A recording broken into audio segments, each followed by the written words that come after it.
kami juga punya alasan untuk tidak menerima itu dengan berbagai macam aturan dan undang-undang. Kan nggak ada ketemunya. Maka mediasi itu gagal. Tapi mediasi itu gagal karena pihak sana tidak ingin merealisasikan apa yang diatur dalam Akta 39 yang menyatakan 2-3 hari berkumpul tanpa syarat, mereka ingin dengan syarat. Ya, itu artinya memang dari pihak sana ya Bang yang nggak mau mediasi.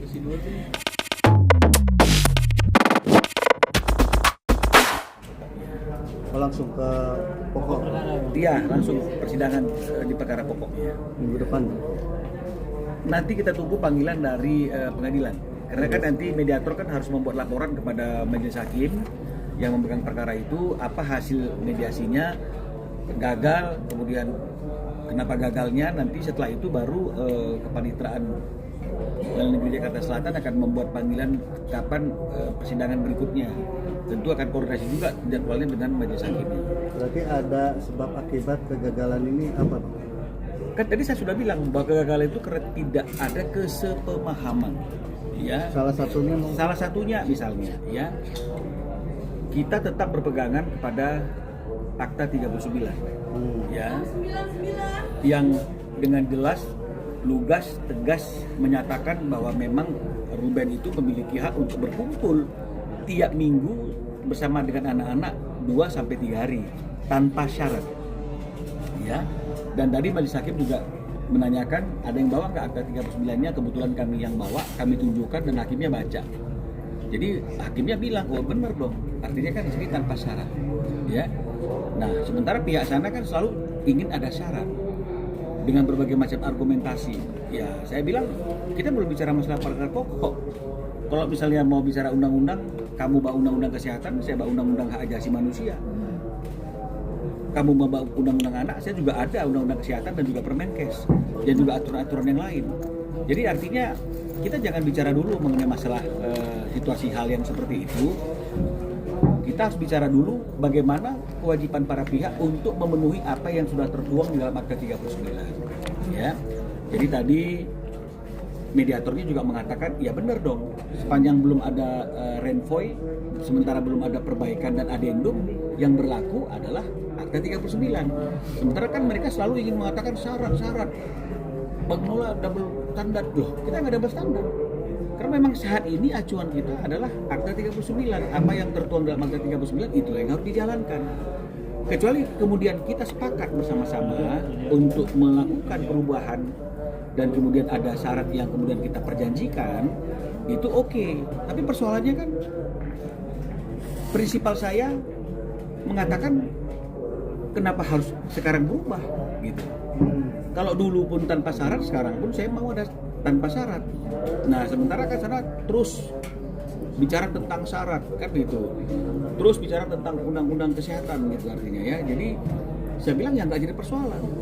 Tapi persoalannya kan kalau kita bicara masalah durasi, ini kan durasinya kan kalau mereka ngomong, oh kita ada bukti selama masih terikat perkawinan, berarti kan durasinya kan perkawinan.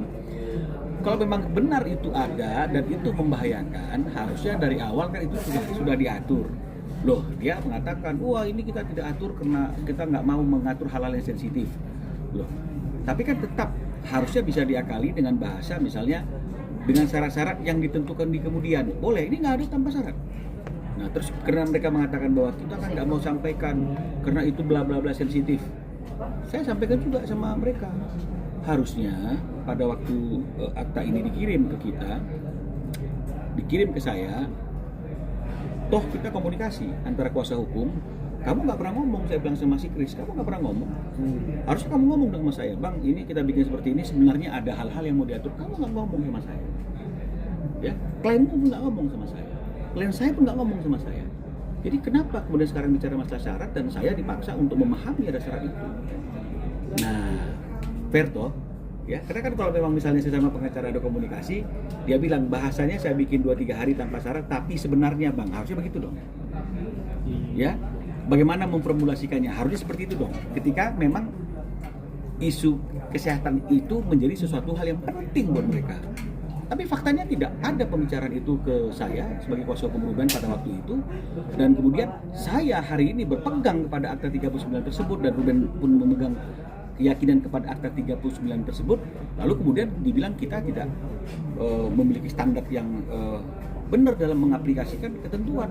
Nah, inilah tadi hakimnya juga, mediatornya juga mengatakan, yuk, selama belum ada perubahan ya memang inilah yang menjadi aturan bagi kedua belah pihak. Nah, jadi kalau memang misalnya kemudian dulu ada kekhawatiran, sama perkawinan, loh dia ngomong dong bisi-bisi sama saya, atau dia WA sama saya. Bagaimana kita merumuskan biar ada syarat itu? Kalau kita nggak menyebutkan sesuatu berkaitan dengan masalah penyakitnya karena dia sensitif, tapi paling tidak dengan syarat-syarat yang akan ditentukan di kemudian hari misalnya, atau dengan syarat-syarat apa bisa diakali. Tapi ini tidak pernah ada pemberitahuan, tidak ada pernah ada permintaan. Kenapa sekarang ini ingin dirubah? Nah, saya tanya sama Ruben, apakah syarat-syarat itu pada waktu setelah perceraian kamu masih ketemu nggak sama anak-anak? Ketemu. Kan baru sekarang nih masalahnya yang nggak ketemu kan sekarang kan nggak. Pada awal-awal perceraian kan bisa berkumpul, ada buktinya ada, dan mereka nggak sangkal bahwa ada pertemuan itu, ada waktu yang Ruben bersama dengan anak-anak itu. Apakah pada waktu ada syarat? Enggak ada. Loh, jadi kenapa sekarang harus ada syarat? Kenapa baru dimunculkan itu? Ya? Kenapa baru dimunculkan hari ini kalau memang itu sesuatu yang menurut dia sudah ada selama masa perkawinan dulu? Ya, karena tidak muncul di dalam Akta 39, nggak pernah juga disondingkan ke saya ini sebenarnya, atau dibikin rumus ada syarat-syarat yang ditentukan kemudian, berarti kan mereka boleh menentukan, tapi kan ini kan tanpa syarat. Nah, terus saya tanya juga, kebiasaan setelah Akta 39 itu lahir, apakah pertemuan selama ini sebelum akhirnya tidak bisa bertemu ada syarat? Tidak ada syarat. Loh, lalu kenapa sekarang berubah? Kalau memang berubah itu kan harus atas dasar kesepakatan bersama. Disinilah Ruben tidak sepakat. Karena permintaan Ruben gak banyak kok. Dia hanya ingin punya waktu quality time dengan anak-anaknya. Seperti pada waktu ulang tahun.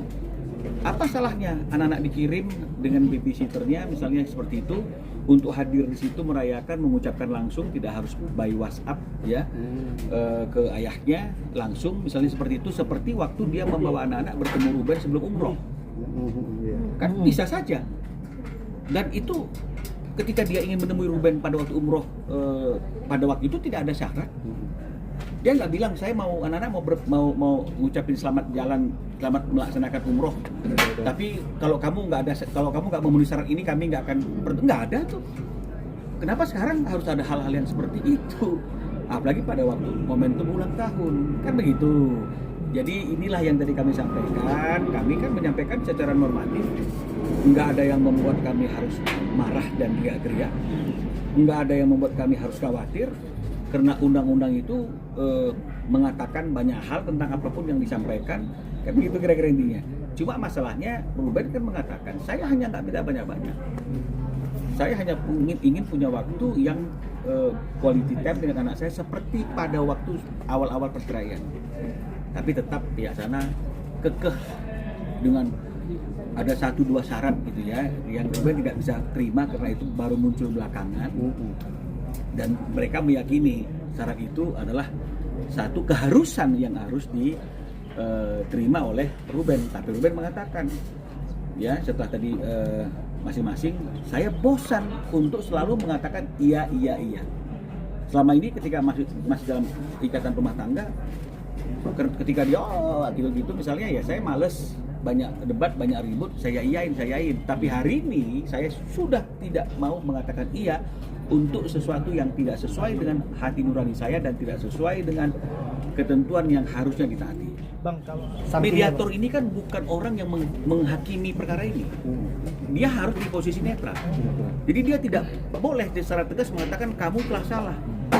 Tapi dengan dia mengatakan sepanjang belum ada perubahan, ya, yang disepakati oleh kedua belah pihak, maka betul lah putusan Bang Minola misalnya kayak begitu ya dengan Ruben ketika dia mengacu kepada Akta 39 ini. Sekarang lah saya tawarkan kalau memang mau dirubah, disepakati bersama, kita rubah. Persoalannya kan Ruben tidak mau berubah. Karena ini dibuat dengan sadar, dibuat dengan pikiran tenang, tidak dalam ancaman notaris. Apa yang membuat perjanjian ini harus dirubah? Hanya oleh karena keinginan satu orang saja, kan begitu artinya. Nah, jadi mediator kan nggak bisa paksa, karena dia kan bukan orang yang mengadili perkara ini dan mengatakan kamu sudah salah, nggak bisa. Cuma dia mengatakan ya sudah benar dong, artinya kita mengacunya harus kepada Akta 39. Di sini kan sudah dikatakan 2-3 hari berkumpul dan nggak ada syarat di bawahnya. Nah, kalau sekarang mau dibikin syarat ya kan harus di renvoy atau di adendum. Adendum kan harus kesepakatan kedua belah pihak, kan nggak bisa satu pihak memaksakan keinginannya.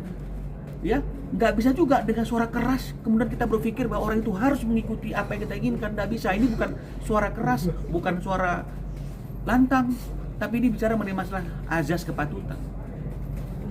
Ya, kan di hukum itu juga ada yang namanya kepatutan umum yang berlaku. Artinya ada hal yang harus nggak boleh dilanggar. Normalnya sih seperti itu. Kan azas kepatutannya ya nggak boleh dong kamu di tengah jalan ingin merubah sesuatu dan itu hanya berdasarkan keinginan dan pola pikirmu sendiri. Meskipun kau mengajukan banyak alasan berdasarkan undang-undang yang kau ajukan, tapi juga punya alasan untuk tidak menerima itu dengan berbagai macam aturan dan undang-undang. Kan nggak ada ketemunya. Maka mediasi itu gagal. Tapi mediasi itu gagal karena pihak sana tidak ingin merealisasikan apa yang diatur dalam Akta 39 yang menyatakan 2-3 hari berkumpul tanpa syarat, mereka ingin dengan syarat. Ya, itu artinya memang dari pihak sana ya Bang yang nggak mau mediasi. Oke, gantian ya. Oke.